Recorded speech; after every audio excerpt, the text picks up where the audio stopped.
लोकशाहीचा बुलंद आवाज, रिपब्लिकन वार्ता महाराष्ट्र। पुसद नगर परिषद निवडणूक प्रचाराच्या रणधुमाळीला वेग। प्रभाग क्रमांक 7, 8 आणि 9 मधील मुस्लिम बांधवांचा मोहिनी नाईक यांना उत्स्फूर्त प्रतिसाद। पुसद नगर परिषद निवडणुकीत प्रचाराची रणधुमाळी जोर धरू लागली असून सर्वच पक्ष आपला ताकदीनिशी उमेदवारीचा प्रचार करत आहे। यामध्ये राष्ट्रवादी काँग्रेस पक्षाच्या नगराध्यक्षपदाच्या उमेदवार मोहिनी इंद्रनील नाईक यांच्या प्रचाराला विशेष वेग आला आहे। राज्यमंत्री इंद्रनील नाईक यांच्या अर्धांगिनी व लोकनेते मनोहरराव नाईक यांच्या सून असलेल्या मोहिनी नाईक सामाजिक क्षेत्रात सक्रिय कार्यकर्त्या म्हणून ओळखल्या जातात।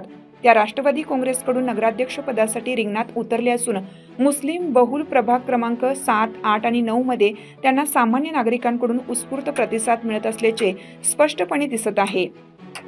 शहरातही याची मोठी चर्चा रंगली आहे। सर्व समाज घटकांशी त्यांचा वैयक्तिक संवाद, साधेपणा आणि सर्वसमावेशक राजकारण या गोष्टीमुळे मोहिनी नाईक या विरोधकांसाठी डोईजड उमेदवार ठरत असल्याची चर्चा सुरू आहे। राज्यमंत्री इंद्रनील नाईक यांच्या मागील 4 वर्षाच्या कार्यकाळाचा अनुभव, शासन यंत्रणेतील भक्कम पकड आणि विकास निधीची उपलब्धता या बाबींचा लाभ मोहिनी नाईक यांच्या नेतृत्वाला मिळणार असल्याने पुसद शहरातील मतदारांचा कल त्यांच्या बाजूने वाढताना दिसत आहे। रिपब्लिकन वार्ता न्यूज महाराष्ट्रासाठी Vidarbha उपसंपादक Rajesh Dhole, Yavatmal. Subscribe now and press the bell icon. Never miss an update.